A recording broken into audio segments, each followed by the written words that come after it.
go from 9th grade all the way to 12th grade, like other people did. And I'm just going to go for this year because I feel like just this year was enough for me.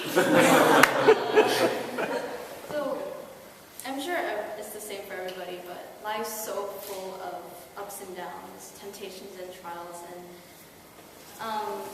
I think this year, and I think ever since I was in 9th grade, I kept on letting God down, and I was looking down on myself and how I wasn't able to keep up myself in that level of faith that I should be in.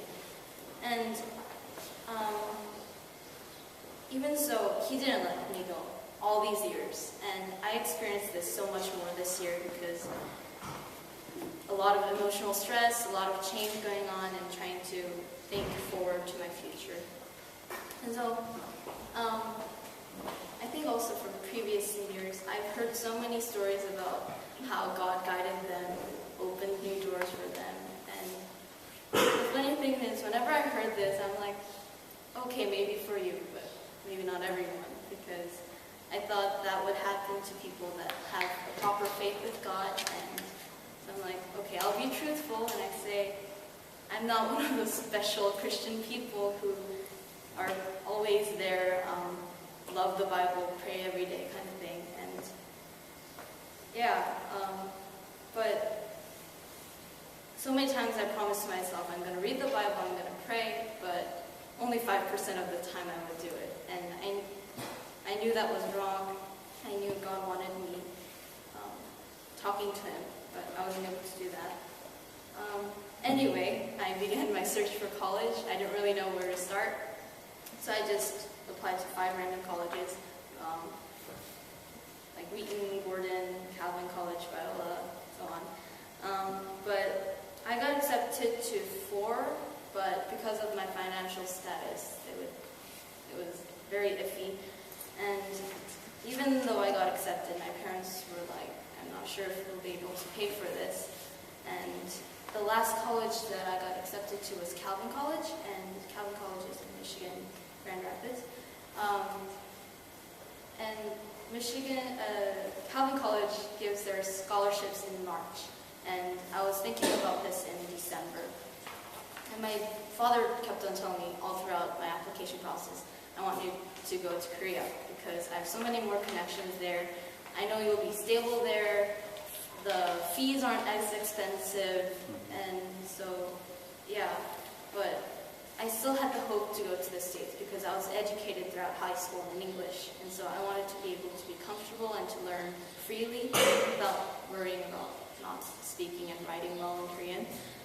So I told my dad, please wait just till March until I know how much scholarship I get from Calvin, just to make sure if it's going to be a yes, that I'll go to Korea or no.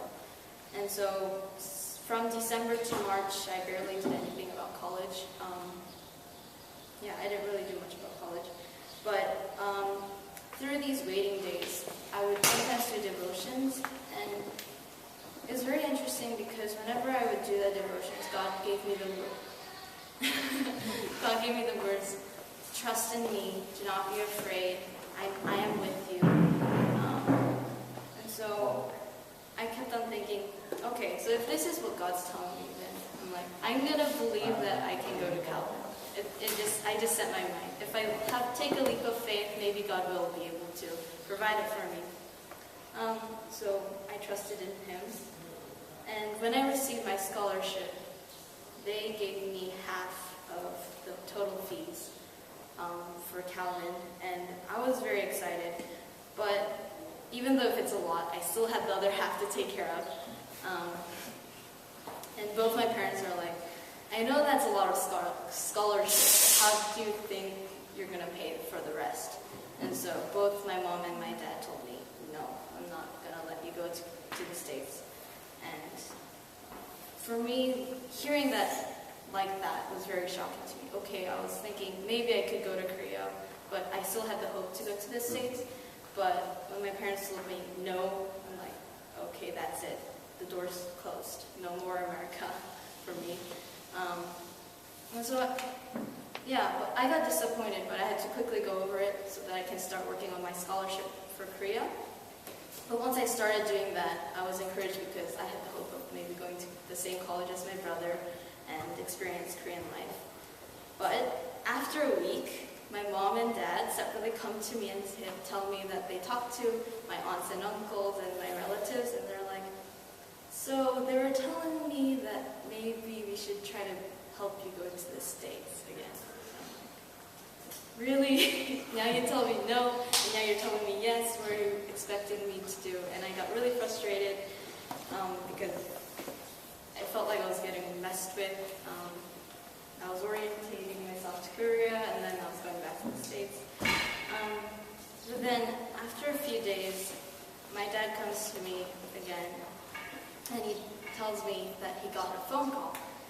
And he was acting very funny, and he's like, so I got this phone call, and there's a pastor coming from the States. He needs to go to Sunday to church, and he needs a Korean church. And so he was looking for it. And apparently, that pastor is from Michigan. And not only that, he's from Grand Rapids, Michigan. And not only that, he went to Calvin College 30 years ago.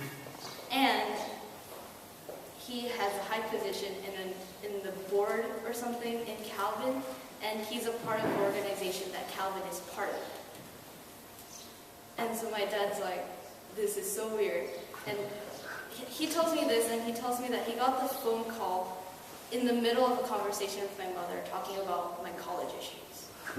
And so when I hear this, I'm like, okay, this is weird enough to not be just coincidence.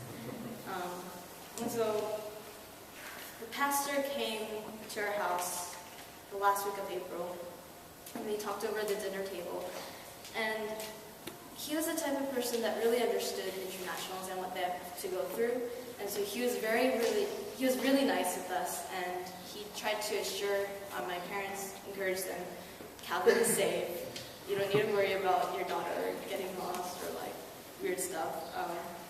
And he was also telling me that he could give me a part-time job in the organization he was working in my breaks, and possibly an internship in my future years. And then he also went on and said that he would maybe give me more scholarship, try to help me get more scholarship for my education.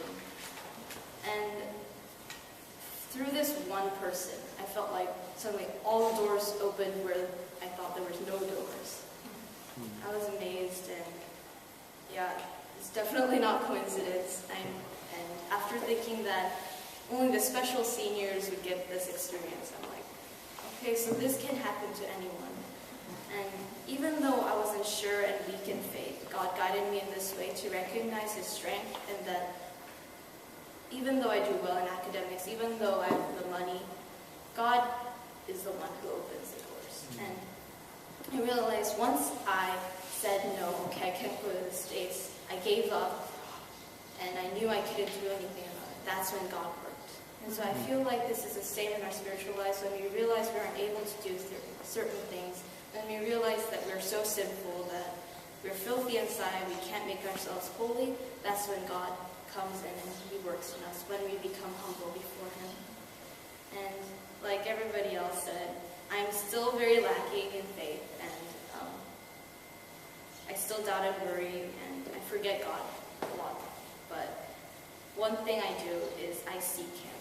I seek to know Him, I seek to love Him, and I look forward to what will come next, because I know that God makes the weak strong. And if I look for Him, then He will hold me, and He fills the poor in heart. And in times when you feel like you're disappointed in yourself and you don't know what to do about it, just look to God. That's all we can do, and that's all that God wants from us too. And I know that God has the power to change.